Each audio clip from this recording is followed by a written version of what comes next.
Nous sommes jeudi 9 janvier 2025, il vient d'être 17h, c'est l'heure du journal en français, au micro Alassane Abdou. Les titres de cette édition, ces derniers temps, la zone de Birnin-Konni qui fait frontière avec le Nigeria est le théâtre d'attaque de groupes armés non étatiques. Dr Duko Abdraman, dans ce journal, analyse la situation sécuritaire dans cette partie du pays. Offrir des soins gratuits aux patients, c'est l'objectif visé à travers la campagne de chirurgie de la cataracte qui se tient actuellement dans la région de Maradi. Plus de 1000 patients seront pris en charge par la Coordination nationale de santé oculaire. La partie magazine de cette édition évoque les dangers que comporte l'utilisation du feu de bois et du charbon comme chauffage dans les chambres. Mesdames, Messieurs, bonsoir. Comme annoncé dans les titres, au Niger, les groupes armés non étatiques ont dernièrement intensifié leur attaque dans la zone de Birnin-Konni de la région de Tawa. Pour Dr Abdraman Diko, enseignant-chercheur à l'université André Salifou de Zender, cette situation est intentionnellement créée afin de maintenir le pays dans l'instabilité. Il est joint au téléphone par Assoumane China.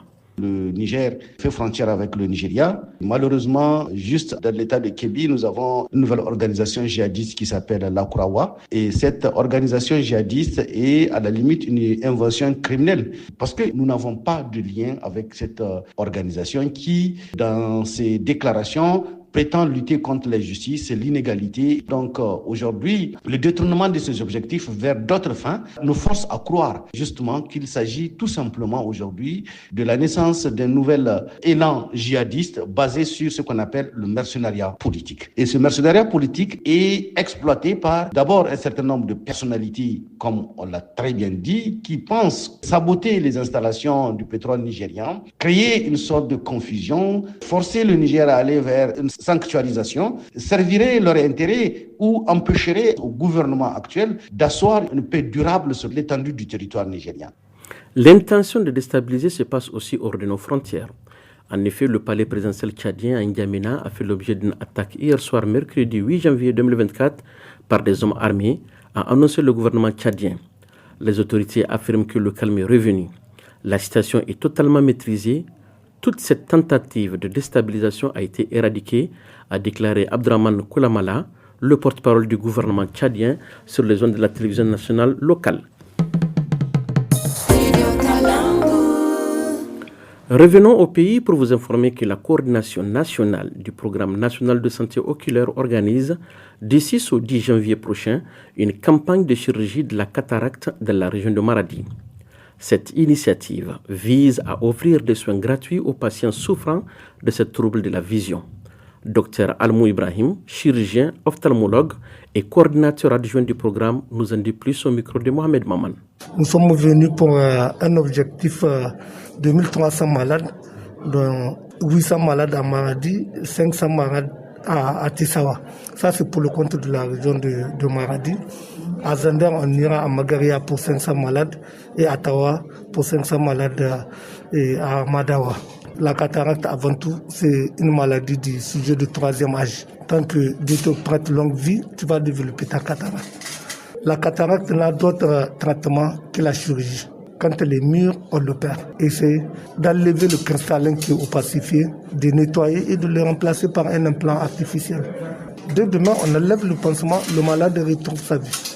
Il y a juste un certain nombre de précautions qu'on va demander aux malades de respecter un certain nombre de règles parce que le traitement pouvait prendre juste 2 à 3 semaines. Il va mettre les gouttes dans les yeux. Pendant ce temps, les parents sont inquiets pour leur enfant à Yingimi. En effet, certaines installations de cette localité ont été envahies par les eaux du lac Tchad, y compris des puits. Une situation qui préoccupe la population. Pour préserver la communauté, en particulier les enfants, des dangers liés aux accidents dans ces eaux, les dirigeants communautaires demandent aux parents d'être vigilants. Alhaj Mamman Amadou, un leader de la ville, explique au micro de Ablaïmena. Les gens disent toujours que le lac Tchad va reprendre son ancien lit. Et il se trouve qu'aujourd'hui, des constructions sont faites sur cet endroit. Le lac va inévitablement reprendre son cours. Donc, c'est normal qu'il inonde les maisons ou dévier pour aller quelque part où on ne le souhaite pas. Nous sommes très inquiets vraiment, car l'on ne sait pas avec quelle force les eaux vont venir. Surtout qu'elles suivent différents itinéraires. Elles peuvent rentrer même dans la ville de Ngingimi. Nous attirons l'attention de la population par rapport à ces champs qui se trouvent derrière derrière la ville, où il y a environ 8 puits, des épines et des filets barbelés. Les eaux ont tout envahi, les puits sont pleins. Quand on laisse les enfants partir là-bas, pour pêcher, ils peuvent tomber dedans. Il serait donc mieux que les gens s'abstiennent d'aller là-bas jusqu'à ce que l'eau se retire. Contrairement à Ngingimi, c'est la joie chez les parents d'élèves à Tchiro. En effet, les écoles franco-arabes de Tchirozérine dans la région d'Agadez ont été dotées d'œuvres islamiques. Cet appui provient d'une bonne volonté de la localité qui n'est pas restée insensible aux besoins des élèves, indique Nouradine Ousseini, inspecteur franco-arabe de Tchirozérine. Il est ravi de cette action. Suivez sa réaction au micro de Ahmed Filan. Nous avons reçu un don composé de 500 Corans de 2 hizb qui contient l'alphabet et la syllabation. Ce don-là vient à point nommé. On manque énormément de Corans dans nos écoles primaires et secondaires. Ce don-là va nous permettre de résoudre nos problèmes concernant l'apprentissage de la lecture du Coran et de tajwid. Même la dotation de l'État constituée de livres, de cahiers. Le Coran-là, ça fait longtemps qu'on n'a pas reçu de Coran. L'année passée, on a fait le tour de nos écoles et on a constaté le manque crucial du Coran et c'est cela qui nous a poussé à faire la demande auprès de bienfaiteurs et ce monsieur-là a répondu à notre appel favorablement. Nous conseillons les enseignants de bien utiliser ce manuel parce que ça ne sert à rien de demander, les gens fournissent d'efforts et de les déchirer ou de les gaspiller. Les dotations renforcent les écoles à Tchiro, tandis que la déscolarisation perturbe la bonne marche de l'école à Birninkoni. Certains villages de la commune de Birninkoni, région de Tawa, rencontrent des difficultés pour scolariser les enfants. Les uns refusent de les inscrire, tandis que d'autres les encouragent aux travaux champêtres au détriment de leur éducation. Pour plus de précisions, écoutons Nassir Boubacar, inspecteur franco-arabe du département de Birninkoni et Malbaza, au micro de Assoumana Moussa Arzika. Notre problème est lié au manque de scolarisation des enfants et aussi la déperdition de certains élèves. Il faut qu'on s'assure chaque fois que les enfants reviennent après les vacances scolaires. Mais maintenant, on constate une amélioration de la situation. Cette semaine, il y a eu entre ceux de Gidan Zaroumai, Gidan Kibia et Gidan Kodia concernant la situation des écoles, collèges et primaires de ces communes. On constate des centaines d'enfants dans ces villes, mais les écoles sont vides parce que les parents refusent d'inscrire les enfants à l'école. Également, le peu d'élèves qui y vont ne partent pas régulièrement et il y en a qui quittent même à la récréation. Au sortir de cette assise, on a noté que certains parents refusent d'inscrire leurs enfants à l'école au profit des travaux champêtres et ménagères. Tout cela, c'est parce qu'ils ignorent l'importance des études. De l'école, nous allons continuer au marché. Sur les marchés de la capitale, on constate une disponibilité de la tomate fraîche. Selon les clients, elle est accessible à toutes les bourses, contrairement à l'ail et d'autres produits dont les prix sont en hausse. Notre reporter Aboukar Sanda s'est rendu au marché Haboutagui, au quartier Yantala, où il a recueilli l'avis de quelques vendeurs de légumes. Maintenant, la pomme de terre est abordable, mais pour le maïs, jusqu'à présent, c'est un peu cher. Il y a aussi le mil, le sorgho. Le sac de maïs avoisine 37 000 francs CFA. Avant, l'oignon coûtait cher. Maintenant, ça va. Le seau de l'oignon est maintenant à 3 000 francs, voire 3 500 francs. Avant, le seau coûtait à 6 000 francs. La tomate également, son prix a baissé. On peut trouver pour 100 francs et 200 francs. Nous vendons la tasse de tomates à 750 francs maintenant, alors qu'elle coûtait à 1000 francs quelques jours. Le prix est abordable pour certains produits, mais pour d'autres condiments, c'est très cher. Surtout l'ail qui provient d'Agadez. La tia coûte 8 000 francs CFA et la moitié est vendue à 4 000 francs CFA. Du marché à la cuisine, le riz constitue l'une des céréales les plus consommées par les Nigériens. Beaucoup d'entre eux préfèrent le riz produit localement à celui importé. Cependant, certains rencontrent des difficultés quant à sa préparation.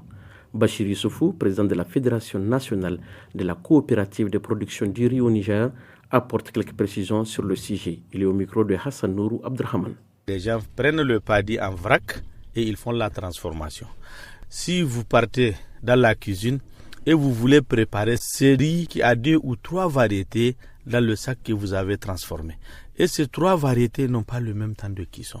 Leurs capacités de consommation d'eau ne sont pas les mêmes. Si vous essayez de préparer ce riz, elle peut avoir des impacts sur la qualité. Pourquoi les femmes n'arrivent pas à maîtriser ça? Les riz importés qu'on nous amène ici, c'est du riz qui ont fait 1 an, 2 ans. Elles n'ont aucune humidité. Donc si vous voulez la préparer, vous mettez assez d'eau, elle va se gonfler. Vous n'avez pas de problème. Pourtant, de l'autre côté, notre riz, c'est un riz de qualité. C'est un riz frais qui vient d'être récolté. Donc, elle ne peut pas gonfler comme un riz qui a fait 1 an. Parlons aussi de nos traditions dans ce journal. Dans la commune de Sarnawa, située dans la région de Tawa, se pratique une tradition dénommée Bagay. Elle s'est faite avant le mariage et consiste à offrir des cadeaux pour les beaux-parents de la future mariée. Amina Danjima, une femme détentrice de la culture de la localité, nous explique davantage au micro de Asuman Moussarzika.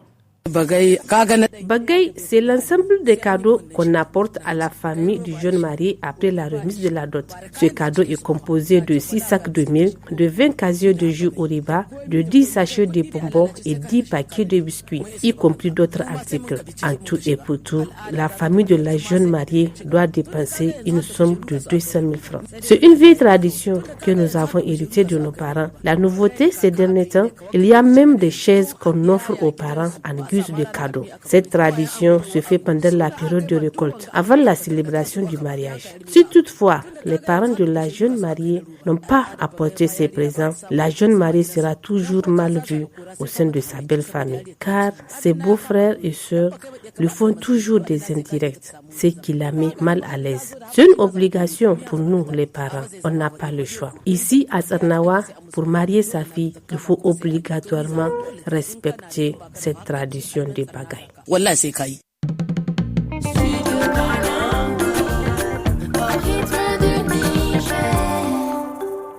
La partie magazine à présent, à Difa, de nombreuses familles utilisent des moyens rudimentaires pour se réchauffer contre le froid, comme l'utilisation de feux de bois ou de braise dans les chambres.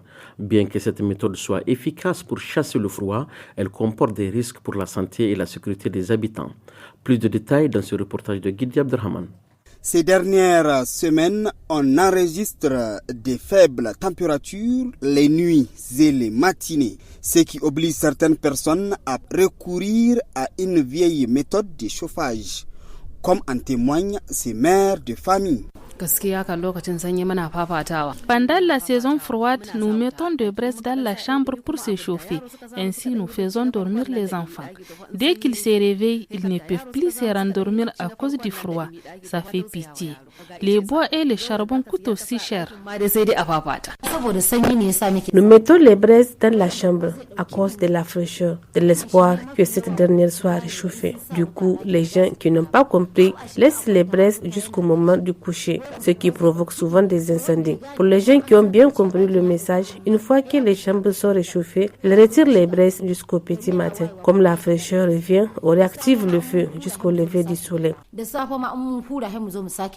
Certes, utiliser ces combustibles dans les chambres peut sembler pratique, mais il s'avère dangereux pour la santé, explique Mahamadou Gagé, agent de santé à l'hôpital de Difa. Lorsqu'on brûle du bois ou du charbon dans un espace fermé, cela produit des monoxyde de carbone, mais très toxique. Une exposition prolongée peut provoquer des maux de tête, des vertiges, voire même des pertes de conscience. Dans les cas les plus graves, peuvent être mortels. Nous conseillons fortement aux gens d'éviter cette pratique si possible ou aérer bien l'espace. Lorsque vous utilisez un dispositif de chauffage. Cependant, l'agent de santé met en avant l'importance de porter des vêtements chauds afin de se protéger plutôt que de s'exposer au danger. Il est important de sensibiliser tout le monde à ces dangers, surtout en cette période où le froid est instant à Difa. Utilisez des couvertures épaisses pour vous protéger du froid. Avec la persistance du froid, il est essentiel de sensibiliser les communautés dans l'adoption des pratiques plus sécurisées afin de prévenir les drames associés à cette habitude répandue. C'est la fin de cette édition. Merci de l'avoir suivi. Au revoir.